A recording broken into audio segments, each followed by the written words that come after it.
이도라고 하는 이 세종대왕과 이순신 그리고 이강인의 공통점이 있습니다. 그 공통점이 무엇이겠습니까? 딱 보이십니까? 이십니다. 맞습니다. 또 있습니다. 뭘까요? 한국 사람입니다. 제가 이 공통점을 알려드리려고 한 건 아니고 그냥 이 시를 뽑아봤습니다. 이 어떤 공통점이 있는지 그들의 어떤 모습, 삶을 보면 조금 찾아볼 수 있을 것 같습니다. 우리 딱 세종대왕 하면 떠오르는 것이 바로 훈민정음이죠. 이 훈민정음이 한글을 개발함으로 창제함으로 인해서 이 백성들의 삶을 완전히 뒤바꾸어 놓았다. 한글로 백성들에게 정책이나 어떤 벌을 준다거나 여러 가지 정보를 전달해야 할 때 백성들이 글을 몰라서 그것들을 제대로 이해할 수 없었고 그래서 혜택을 누리거나 어떤 잘못 오해를 할 수 있었는데 이 한글을 개발함으로 인해서 이제 그런 어려움들이 최소화되는 엄청난 이 사회적인 변화를 일으키신 분이 바로 세종대왕이죠. 이순신 장군도 그에 비할 바가 또 그 정도로 엄청난 일을 하셨죠. 임진왜란이 일어날 때 그런 밀리는 상황 중에 이 전쟁의 판세를 뒤엎고 역전하신 분, 또한 우리 거북선을 통해 이 모든 왜군을 두려워 떨게 했던 그 장군이 바로 전쟁 영웅이 이순신입니다. 그러면 이강인 선수는 왜 있는가? 사실 세종대왕이나 이순신 장군에 비할 바는 안 되겠지만 2022년 카타르 월드컵에서 보여준 그의 활약만큼은 지금 우리에게는 한글만큼이나 아니면 이 세종대왕의 이 이순신의 승리만큼이나 우리 가슴을 뜨겁게 했던 것 같습니다. 다 잘했던 것 같은데 특별히 이 조별리그 2차전에 이 가나와의 경기에서 이 교체 출전하자마자 바로 공을 빼앗아서 이 공격수에게 이 조규성 선수에게 크로스를 했고 그것이 골로 이어지게 되죠. 그리고 그 골 이후로 분위기가 바뀌는 바람에 한 골을 더 넣을 수 있었고요. 이렇게 경기의 흐름을 완전히 바꾸어두고 이 주도권을 대한민국으로 가져오게 했던 그 이강인 선수를 우리는 지금도 기억하고 있습니다. 아마 2022년 한정으로서 대한민국 국민들에게 최고의 어떤 감동과 뜨거운 어떤 심장의 그 설렘을 주었던 사람을 뽑으라 하면 그 중에 한 명이 아마 이강인 선수이지 않을까 싶습니다. 이렇게 놓고 보면 이 세 사람의 공통점이 무엇인지 아시겠습니까? 바로 이 상황과 환경과 어떤 세상의 흐름을 뒤바꾸어 놓았다. 자신들이 살고 있는 그 상황 속에 세상의 흐름을 바꾸어 놓은 사람들, 이 사람들을 이런 존재들을 전문 용어로 오늘의 제목처럼 게임 체인저라고 부릅니다. 이런 역할을 하는 존재들, 이런 게임 체인저들은 자신들이 살고 있는 그 시대의 상황을 바꾸고 판도와 흐름을 바꾸는 역할을 통해 세상을 주도합니다. 근데 오늘 이 시간에는 이들과 비교할 수 없을 만큼 위대한 게임 체인저 한 분을 소개해 드리려고 합니다.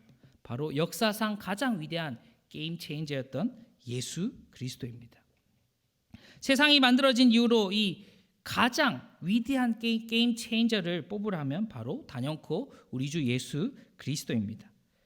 예수 그리스도의 나심, 예수 그리스도의 가르침, 예수 그리스도의 삶, 그리고 사역, 그리고 그 십자가와 부활, 승천까지 이 모든 것이 세상의 흐름과 질서와 판도를 바꾸는 엄청난 일이었습니다. 예수님께서는 유일무이한 역사의 게임 체인저로 이 땅에 성육신 하셨습니다. 성육신, 성탄은 예수 그리스도께서 이 땅에 나심이며 친히 사랑하는 주의 백성을 찾아오신 하나님의 은혜의 사건입니다. 예수께서 친히 이 땅 가운데 오신 이유, 왜 이 땅에서 게임 체인저가 되셨을까요? 예수 그리스도의 찾아오심, 이 성탄은 이 세상에서 무엇을 바꾸어 놓으셨을까요? 우리가 본문을 살펴보면서 함께 그 놀라운 하나님의 은혜를 누리고자 합니다. 첫 번째입니다. 첫 번째는 성탄, 이 예수 그리스도의 찾아오심은 비천한 인생을 복된 인생으로 변화시키셨습니다. 이 성탄의 의미, 하나님께서 친히 이 땅에 오신 이유는 비천한 인생을 복된 인생 되게 하기 위함입니다. 오늘 본문은 마리아 찬가, 마리아의 노래라고 불리는 말씀입니다. 마리아가 세례 요한의 어머니인 엘리사벳과 만나면서 그 하나님의 놀라운 섭리와 은혜를 깨닫고 하나님께 고백하며 찬양하는 이야기를 기록한 말씀이시죠. 마리아는 자신의 노래를 이렇게 고백하며 하나님을 찬양합니다. 48절 함께 읽어보겠습니다. 시작. 그의 여종의 비천함을 돌보셨습니다. 보라, 이제후로는 만세의 날을 복이 있다 일컬으리로다. 아멘. 먼저 오늘 본문의 배경을 살펴보면 어느 날 천사 이 가브리엘이 마리아에게 나타나 성령으로 예수님을 잉태할 것이라 예언했고 그녀는 당황했습니다. 마리아는 요셉과 약혼한 사이였지만 요셉과 동침한 적이 없었기 때문에 아이를 가질 수 없는 상태였습니다. 그러니 근데 이 아이를 가질 거라고 예언을 하니 이해가 되지 않았죠. 그때 천사가 엘리사벳도 너무 늙어서 아이를 가질 수 없었지만 성령의 능력을 통해 임신을 했다라고 이야기하며 마리아도 성령으로 잉태될 것을 예언하게 되죠. 그래서 마리아는 이 이야기를 들은 뒤에 바로 자신의 친족이었던 엘리사벳을 찾아갔습니다. 마리아는 그 순간 당황했지만 그 엘리사벳을 본 순간 그 모든 의심과 궁금증과 어떤 불신과 이해되지 않음이 다 해결되었습니다. 왜냐하면 자신 엘리사벳에게 아무 말 한 적도 없는데 엘리사벳은 그녀를 보자마자 그 태중에 나의 주님이 계시는구나, 당신이 나의 주님의 어머니가 되셨구나 하고 성령의 깨닫게 하심을 통해 고백하며 이야기하게 되죠. 아무에게도 알리지 않은 이 소식을 엘리사벳은 알았고 마리아 또한 성령님께서 이 일을 행하시는구나, 하나님께서 우리 가운데 역사하고 계시고 섭리하고 계시는구나를 깨닫고 온전히 하나님을 신뢰하게 됩니다. 그리고 그 하나님의 은혜가 자신에게 임했음을 깨닫고 온 마음을 다해 하나님의 은혜와 일하심을 찬양하며 고백했던 말씀이 오늘 본문인 것이죠. 아무것도 내세울 것이 없는 자신의 태중에 그리스도 하나님께서 계시며 그로 인해 자신이 복된 인생이 되었다는 사실에 감사하며 비천한 자신을 복되게 하셨다라고 하나님을 찬양했던 것이죠. 그렇다면 이 마리아가 말하는 비천한 자는 무엇이고 왜 자신을 비천하다 얘기했고 또 자신을 왜 복되다 얘기했겠습니까? 마리아의 삶을 살펴보면 나사렛이라는 촌구석의 한 여인이었습니다. 시골 사는 것도 뭐 그 시대에는 참으로 딱한 일이었지만 그 시대의 여인이라고 하는 특별히 나이가 어린 여인이라고 하는 것도 사회적으로 엄청나게 불리하고 천대받을 수밖에 없는 조건이었습니다. 심지어 배우자가 될 요셉이라고 해도 크게 다르지 않았습니다. 나중에 우리가 누가복음 말씀을 계속 살펴보면 이 요셉이 번제를 드릴 때 비둘기를 드립니다. 그 말은 요셉의 집이 가난했다는 뜻이죠. 자신도 가진 것 없었지만 결혼할 배우자도 딱히 가진 것이 없다. 세상에 내놓을 것 하나 없는 그런 사람이었다는 것이죠. 더더욱이 구원자 곧 예수님을 잉태할 어떤 자격도 없는데 그런 나에게 예수님을 잉태할 수 있는 은혜가 있다니, 이런 비천한 나에게 예수님이 잉태되다니, 그래서 자신을 복되다 말했던 것이죠. 그리고 엘리사벳과의 만남을 통해 마리아 자기 자신이 예수 그리스도를 잉태했다, 그리고 자기 자신이 이 잉태한 사건이 얼마나 복된 일인지 성령님께서 깨닫게 해주신 것이죠. 그리고 이 일로 인해 자신의 인생이 복된 인생이 되고 또한 자신이 잉태한 이 예수 그리스도로 말미암아 온 세상이 복되게 되고 그 복을 사람들이 찬양할 것이다 이야기한 것입니다. 외적으로 살펴봐도 마리아의 삶을 비춰볼 때는 남들에게 아무것도 내세울 수 없는 상태, 이런 상태, 이 자신을 비천한 모습이라 말했던 것입니다. 그러나 그 마리아의 삶을 보면 그 삶이 비천한 삶이지만 실제로 비천하다고 하는 이 의미의 세상 속에서 비천한 모습은 어떤 삶이겠습니까? 또한 더 나아가서 하나님 앞에 비천한 삶은 어떤 삶이겠습니까? 진정으로 비천한 모습은 우리가 하나님 앞에 서게 될 때 더욱 명확히 드러납니다. 하나님 앞에 우리가 자랑할 것이 없다는 것을 알 때, 하나님 앞에 한낱 죄인일 뿐인 우리의 모습을 발견할 때, 우리가 하나님 앞에 얼마나 비천한 존재인지 더욱 확실하게 알게 될 것입니다. 그러한 비천한 인생 가운데 예수님이 찾아오시고 그로 말미암아 하나님 안에서 복된 인생으로 거듭나게 될 것입니다. 많이 가져야 복된 인생이 아니고 많이 누려야 복된 인생이 아니라 예수 그리스도께서 우리를 찾아오실 때 우리는 복된 자가 되는 것이며, 성탄은 그 복된 자로서의 변화의 시작인 것이지요. 우리를 복되게 하신 놀라운 하나님의 은혜가 성탄인 것입니다. 우리는 이것을 또한 구원이라 부릅니다. 하나님 앞에 죄인이었던 비천한 자를 예수님으로 말미암아 복된 인생 삼으시는 그 은혜, 그래서 성탄은 구원의 시작이라 할 수 있습니다. 어떤 사람이 어떠한 사업가가 자기 사업을 위해 자금을 융통하다 보니 큰 빚을 지게 됩니다. 빚을 진 것이죠. 이 빚을 갚아야 하는데 사업이 잘 안 되고 능력이 없으니까 또한 또 카드 대출도 받고 여기저기서 또 다른 금융권에서 대출을 받습니다. 또 하나를 상환하고 나니 더 큰 이자의 빚이 남았죠. 이제 그게 또 안 되니까 사채를 씁니다. 더 해결이 안 될 수준의 빚이 생기고 말았습니다. 점점 원금도 이자도 늘어나 부담이 커지게 되고 신용불량자가 되고 이제 자신의 힘으로 이 대출을 해결할 수 없게 됩니다. 결국 어떻게든 해보려고 용썼던 자신의 판단들이 더욱 자신의 발목을 잡게 되죠. 이제 더 이상 이 사람은 사업가를 할 수 없고 그저 빚쟁이일 뿐인 비천한 자가 되었습니다. 그런데 갑자기 어디선가 한 부자가 나타나서 이 사람의 모든 부채를 해결하고 신용도도 회복해 줍니다. 모든 것을 원래대로, 아니 그 이상의 부요함으로 그의 인생을 도와줍니다. 그의 인생이 비천함이었으나 한 부자의 풍성함으로 말미암아 비천한 인생이 아니라 풍성한 인생으로 바뀌게 된 것이죠. 그 한 사업가는 이 한 부자의 은혜를 입은 인생이 되었습니다. 한 부자에게 이 사람의 부채는 중요하지 않습니다. 이 사람이 얼마나 빚을 졌는지는 중요하지 않습니다. 왜냐하면 그 사람이 어떠한 부채를 가지고 어떠한 양의 부채를 가지고 있을지라도 그의 풍요로움이, 그의 풍성함이 그 모든 부채와 그 빚의 양을 압도하기 때문이죠. 하나님 앞에 인간이 범죄했습니다. 그리고 우리는 여전히 그 죄를 덮기 위해 또 다른 죄를 짓고 더 큰 죄를 짓게 됩니다.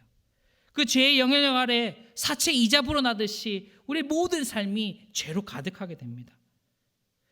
그제서야 하나님 앞에 우리가 얼마나 비천하고 비참한 죄인인지 발견하게 되는 것이죠. 근데 이제 늦었습니다. 우리의 힘으로 죄를 해결할 수 없습니다. 죄의 영향력 안에서 의를 행할 수 없는 그런 존재가 되어버렸습니다. 그러나 예수 그리스도의 풍성함은 우리가 어떤 죄를 짓든지 그 죄의 크기와 죄의 깊이와 죄의 넓이, 그 모든 것을 압도할 만한 놀라운 하나님의 은혜의 풍성함이 있기에 우리 인생이 비천한 인생에서 복된 인생으로 채우시고 풍성케 하시는 은혜가 있는 것이죠. 그것이 바로 성탄의 은혜입니다. 성탄은 죄악된 우리 인생 가운데 찾아오신 예수님의 사랑과 은혜이며 풍성함입니다. 성탄은 하나님 앞에 비천한 우리의 인생을 하나님의 복된 인생, 하나님의 복을 받은 인생, 더 나아가 이 복을 누리고 복을 나누는 인생으로 바꾸어 주신 하나님의 놀라운 사건입니다. 우리가 이 사실을 믿을 때 우리는 비천한 인생이 아니라 하나님 앞에 존귀하고 복되고 풍성한 인생을 살 수 있습니다. 예수 그리스도께서는 이 일을 위해 이곳에 오셔서 세상, 이 한 사람을 바꾸는, 우리 인생을 바꾸는 게임 체인저가 되셨습니다. 두 번째로 교만한 세상을 역전시키는 성탄입니다. 성탄, 예수 그리스도의 찾아오심은 교만한 세상을 역전케 하십니다. 이 마리아의 노래는 단순히 자신의 삶의 회복만을 노래하지 않습니다. 자신이 복된 인생이 되었다 해서 끝나지 않습니다. 본문 51절에서 53절 말씀입니다. 함께 읽겠습니다. 시작. 그의 팔로 힘을 보이사 마음의 생각이 교만한 자들을 흩으셨고 권세 있는 자를 그 위에서 내리치셨으며 비천한 자를 높이셨고 줄이는 자를 좋은 것으로 배불리셨으며 부자는 빈손으로 보내셨도다. 아멘. 성탄, 이 예수께서 이 땅에 오심은 단순히 하나님께서 인간의 몸을 입고 오셨다, 우리 가까이 오셨다라는 한 사건에 그치지 않습니다. 하나님께서 이 성탄을 통해 마음의 생각이 교만한 자, 곧 하나님을 거역하고 하나님을 경외하지 않는 이 모든 사람들, 특별히 권세자들을 무너뜨리시고 주님의 능력으로 몰락케 하시는 사건이 성탄이라는 것이죠. 그들의 질서를 무너뜨리시고 그들의 권력을 무너뜨리심으로 비천한 자, 줄이는 자, 연약한 자를 다시금 일으키시는 사건이 성탄인 것입니다.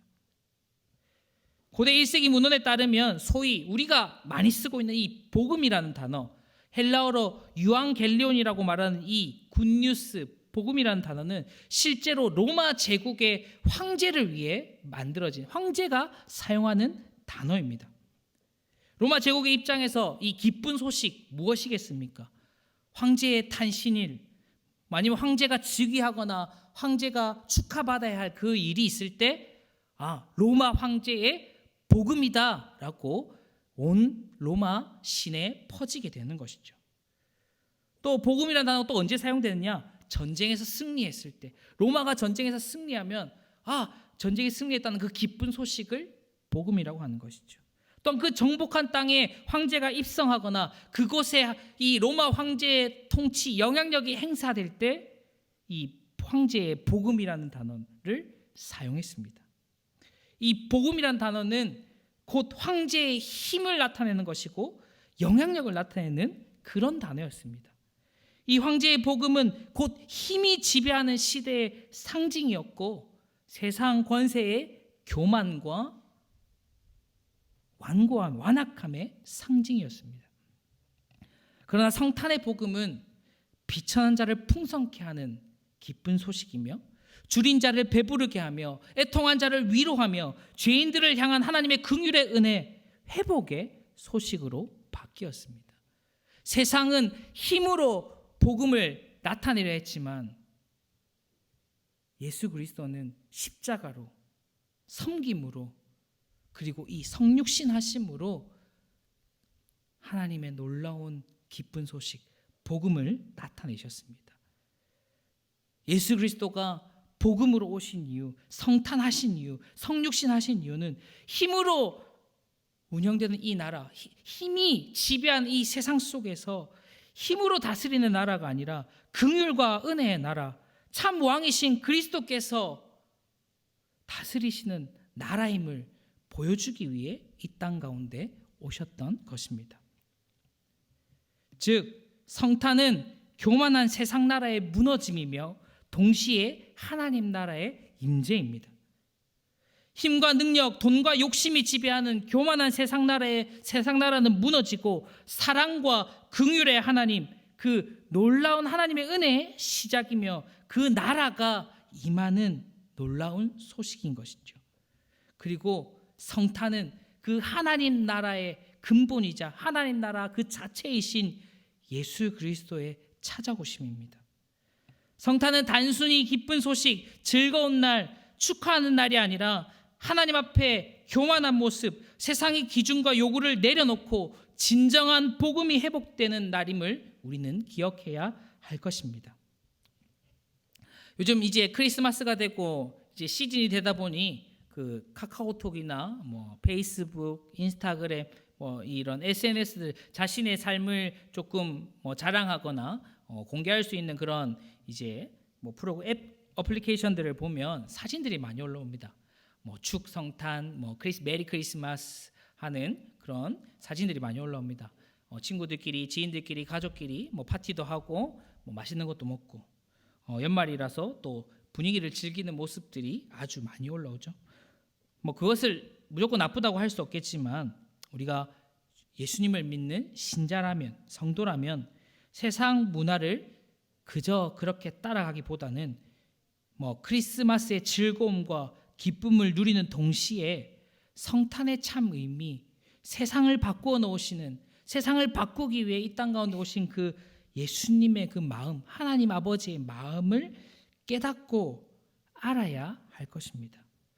이 땅에 하나님 나라를 세워가는 일이야말로 세상의 나라는 무너지고 하나님 나라가 임재하는 것이야말로 이 성탄절이 가지고 있는 참 의미임을 우리는 알아야 하는 것이죠. 그래야 우리가 즐거움과 기쁨과 동시에 이 땅 가운데 참 성탄, 하나님 나라를 세워갈 수 있는 것입니다. 마지막으로 성탄은 그 예수님의 찾아오심은 찬양과 진정한 기쁨, 예배가 회복되는 일입니다. 마리아는 하나님께서 자신의 삶에 역사하신다는 그 사실, 자신의 몸을 통해 성탄의 역사가 이루어진다는 그 믿음이 생기는 순간 가장 먼저 했던 일이 바로 찬양하는 것이었습니다. 이 마리아의 찬가, 마리아의 노래를 불렀던 것이지요. 마리아가 이렇게 노래를 부르기 시작하면서 두 가지 표현을 합니다. 45절, 46절 말씀입니다. 함께 읽겠습니다. 마리아가 이르되 내 영혼이 주를 찬양하며 내 마음이 하나님 내 구주를 기뻐하였음즉. 주를 찬양했고 주를 기뻐했다 이야기합니다. 찬양하다라는 뜻은, 여기서 사용된 찬양하다는 뜻은 높이다, 크게 확장하다, 넓히다라는 표현입니다. 즉 나는 하나님을 높이고 하나님의 이름을 널리 알리는 그런 역할, 그것이 찬양이라 이야기하죠. 즉 하나님을 경배하고 하나님의 일하심을 알리고 자랑하고 그분을 가장 위대하고 크게 본다는 것이 이 찬양하다의 뜻입니다. 또한 주를 기뻐하다, 이 기뻐하다 단어는 단순히 좋아한다, 즐거워한다의 수준을 넘어서야 됩니다. 말로 표현할 수 없는 그 즐거움과 영광을 누리면서 기뻐한다. 조금 이런 표현을 써도 될지 모르겠는데 좋아 죽겠다. 너무 좋아서 미쳐버리겠다. 이 정도의 수준의, 이 말로 표현할 수 없을 정도의 기쁨이란 사실을 우리가 알아야 됩니다. 이 마리아가 느꼈던 그 순간, 예수님의 은혜, 하나님의 은혜를 경험한 그 순간에 하나님을 찬양하면서 느꼈던 그 감정이, 그 마음이 세상에 무엇으로도 설명할 수 없는 기쁨과 즐거움이었고, 그로 인해 하나님을 높이고 하나님을 넓히는 그런 찬양의 삶을 살았다는 것을 우리가 본문에서 발견할 수 있습니다. 우리가 잘 알다시피 소요리문답 1문에서도 인간의 제일 된 목적을 무엇이라 합니까? 하나님을 영화롭게 하고 하나님께 영광 돌리고 하나님을 찬양하고 그를 영원토록 즐거워하는 것, 하나님을 기뻐하는 것이라 하지 않습니까? 마리아는 이 성탄의 은혜, 예수님이 그의 인생에 찾아오심으로 인해 그녀가 가장 먼저 했던 것은 바로 찬양이었습니다. 그로 말미암아 기뻐했던 것입니다. 찬양하고 그로 말미암아 기뻐하는 것, 그것이 바로 예배이지 않습니까? 우리 말씀을 통해 하나님을 믿는다, 예수 그리스도가 내 삶에 찾아오시면 우리에게 일어나는 가장 먼저의 반응이 바로 하나님을 찬양하는 것, 하나님을 예배하는 것임을 우리는 오늘 말씀을 통해 발견할 수 있습니다. 우리 메리 크리스마스라는 말을 쓰지 않습니까? 우리 한번 나왔으니까 한번 서로 인사를 해보겠습니다. 우리 한번 옆 좌우 양옆과 앞뒤를 보시면서 한번 함께 성탄 인사 나누겠습니다. 메리 크리스마스. 이번엔 좀 활짝 웃음 쉬면서 기쁨으로 하겠습니다. 기쁘게 한 번 더 하겠습니다. 메리 크리스마스.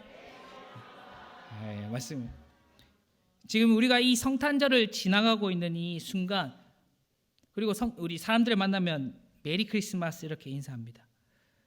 우리 앞에 이 자막에 있는 대로 메리는 기쁨, 그리고 크리스마스의 크라이스트는 예수, 또 마스는 메스라고 해서 미사라는 이 예배를 뜻하는 단어입니다. 즉 기쁘게 예수님을 예배하는 날이 바로 성탄절인 것이죠. 애초에 크리스마스라는 것은 쉬는 날, 즐거운 날, 그런 날이 아니라 예수님을 예배하는 날, 하나님을 예배하는 날이 메리 크리스마스다. 그리고 그 예배한 날이 기쁨으로 예배하는 날, 그 예수님을 예배하는 기쁨이 회복되는 날이야말로 바로 성탄절이다라는 것을 의미하는 겁니다. 예수님께서 이 땅에 오심도 하나님의 백성들이 잃어버린 찬양과 예배를 회복하기 위함이었습니다.